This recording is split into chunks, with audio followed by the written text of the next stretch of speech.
That's a really good question. I thought about wearing it, bling. Wrestling's pretty good. Thank you. Anyone else? You roll with the punches. No, thank you. I love to hit. Frank Castle is in my bones. Frank Castle is in my bones. Like, you know what? I can't look at this thing. And the things that I saw in him and that he saw in me, too.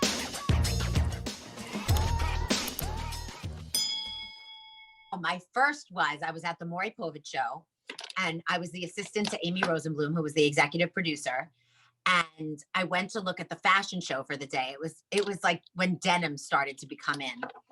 And I was an assistant. I'm 45. I was 23. And I said, "You're going to hate the fashion show today. You're just not going to like it. I'm telling you." And she looked at it and she said, "This is not what I was looking for. Go fix it." So I went to Macy's. I knocked banging on the door. We were 1 block away from Macy's at the time where Maury Povich shop. And I was going to be on camera to do the denim fashion show. I had never been on camera before.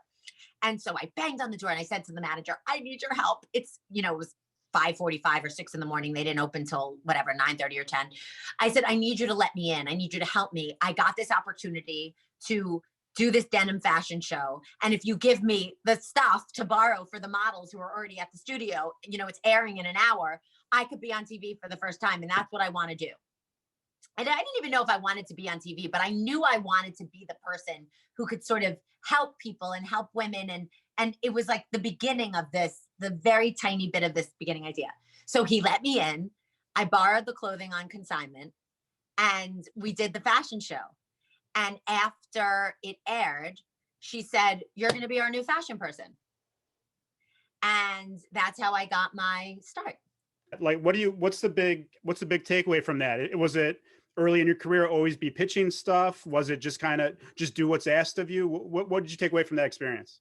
You are never big enough for any task. Even now, I am the first person to, first of all, it's don't take no for an answer is my biggest, because if the Macy's manager hadn't let me in, I would have gone to another store. I wouldn't have come back and say, "Sorry, can't do it." So don't take no for an answer is the key to success.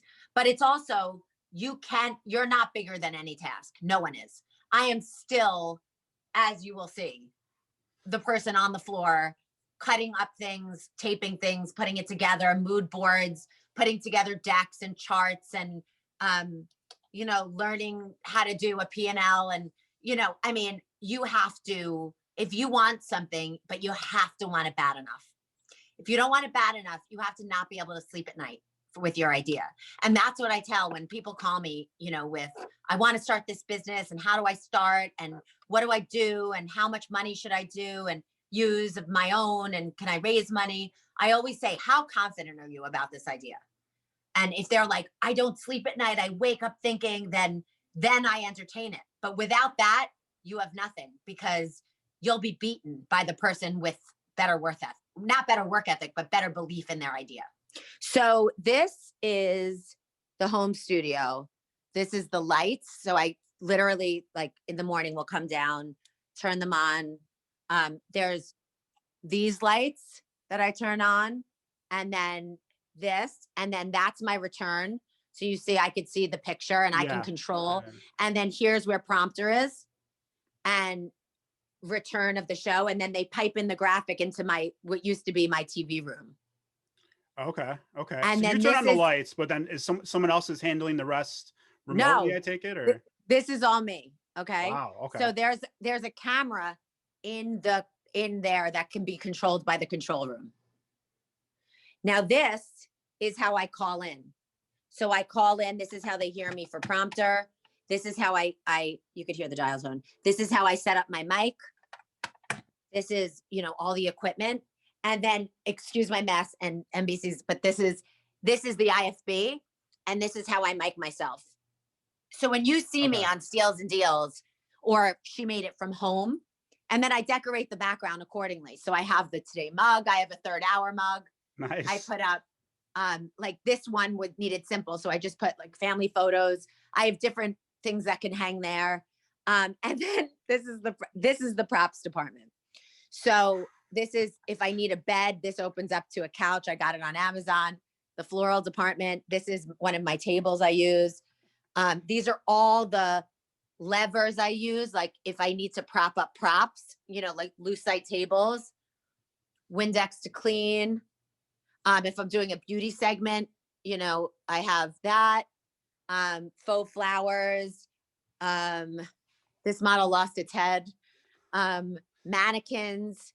So these are all my samples for QVC from everything that I would possibly need, all the colorways, my packing cubes. And then these are my stuffed animals that I do for QVC. I make them with a pillow company, and that I call my Today Plaza, that they're watching me in the morning. That's my only company. That's funny. Yeah. So, okay. So that's that. Then, so Wow.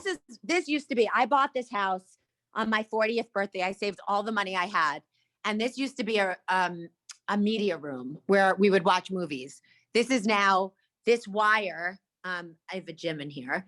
This wire goes all the way into my electronic room, but this is what connects me to the studio. So see this wire, this goes into my electrical room to the router.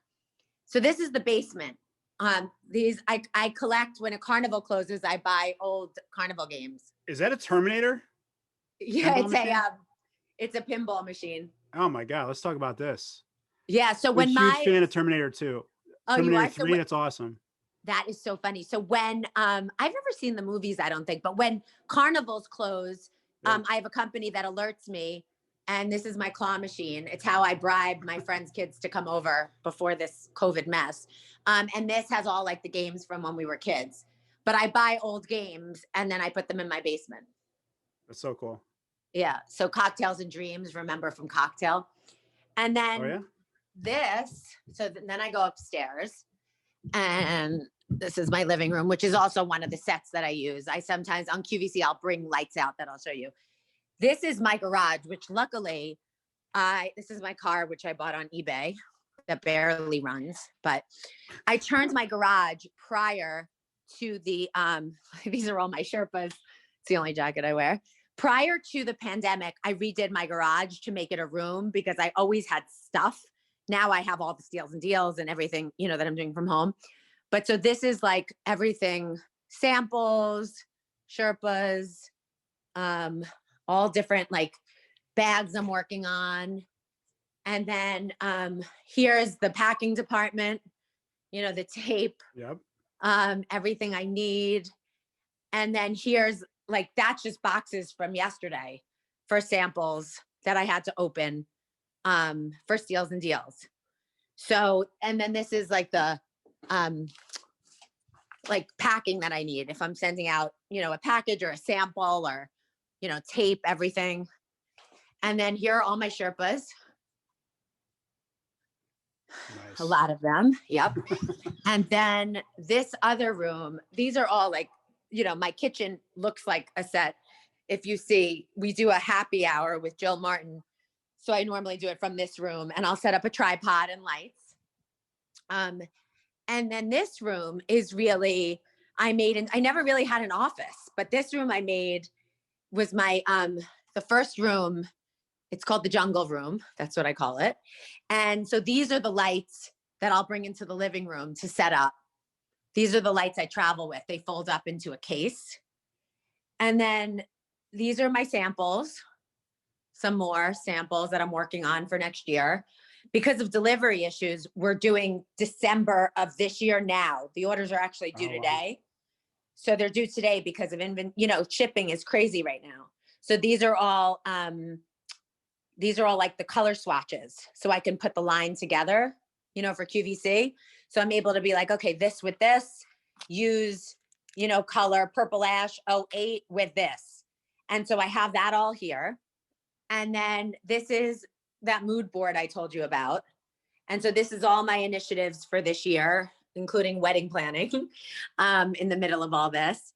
And then this is the little figurine that my fiance got me that he thinks looks just like me. You know, the symbols on the knees, the drum in the back. You know, I'm always like a traveling roadshow. And this was my holiday gift and I loved it so much. But you know, we talked about like pen and paper, you know, like everything is in a folder labeled, you know, lists all over. And then I still do the pen and paper of, you know, having everything in a folder. So all the line sheets. And that's basically, I mean, everything else is pretty much just sets, but most of the 3 rooms that are really used are the garage, my office, and the basement, obviously. So like, you know, Al Roker always jokes, you're back in the basement, like, nice to be here, you're back in the basement. So, and another interesting thing that I just did is, you know, when you track a piece, like if I do a She Made a piece and I have to put my voice over the package, Sure. I just plugged into my phone and I put my hood on and I track from here, like I'm in a tracking booth. And then I send it in. And so they're able to edit. It's pretty incredible. So everything you showed me is lovely. You have a lovely home. I have to say that because you do so much stuff, I'm amazed how not cluttered all those spaces are that you use. You know, I very much believe in energy. And I believe that I was meant to have this house to be able to sustain what we're going through right now. But if I had a 1 or 2 bedroom apartment and I needed to make it work, I would have organization vertically, horizontally. I don't like stuff. I believe in simplicity. The jeans and a white t-shirt, if you can sort of extrapolate that into whatever it is, no drawer or anything you would go into. I could even show you my junk drawer. It's organized. I believe in controlling whatever chaos you can. And that is clutter. So people will say your closet must be insane. I don't have a lot of stuff, but everything I have is a 10. Like my white t-shirts are all the best white t-shirts. I may only have 4 of them and then replenish them, but you won't catch me with a lot of stuff. Because if I allowed that clutter would get into the formula, and you have to limit the amount of clutter in order to be able to focus. And I believe that's both energetically and physical clutter.